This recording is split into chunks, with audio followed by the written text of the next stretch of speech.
what does everyone have on them? They have phones, right? They have Blackberries, iPhones, Androids now, Android devices.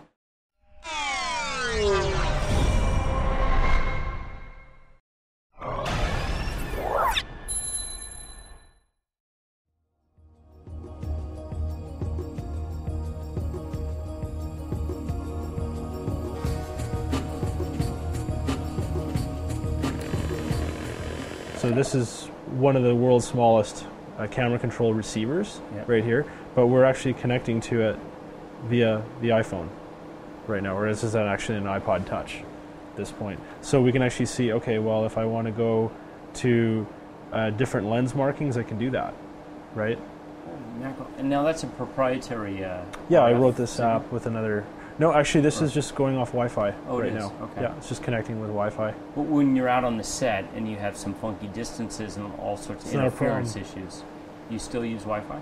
Yeah, you don't get extreme amounts of range, but you know, if your iPhone works or your smartphone works, or BlackBerry, you don't have to have a router there. This actually is the router as well, so you can be close to it. You don't need to have wireless internet where you are to make this work. So, and this has been on the App Store for about 3 years now, so people can just connect to it, and you know, you can actually run multiple cameras at the same time. Now this is a camera right now, so we can actually move our camera lens that way, right?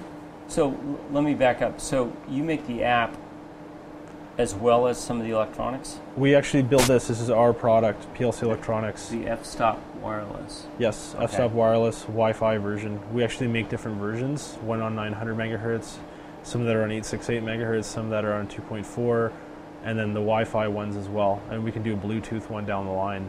But the biggest thing is you get the range out of it, and you know, you're able to get your camera control system. So we developed the app and the hardware. Now, are these remote camera systems, are they all battery operated, and yes, therefore you need to be power sensitive in how you're designing your piece of that puzzle? Yeah, absolutely. You know, we actually have a PID controller here that once we get into position, we shut off the motor because, you know, we don't need to move anymore, right? The camera's in place. There's nothing that's causing the lens to move on its own, so we just basically shut off the motor drive. So we do all those things, so we're very conscious about how much power is being drawn. Right. What's the next rev of this? Just smaller and less expensive, or? So, you know what? The next rev on this one would be to get it so that you can have multiple channels, you know, so you can do focus hours and zoom all on one, you know, and that's something that we're working on right now, and get it, you know, more cost effective to produce better value for the customer. Yeah.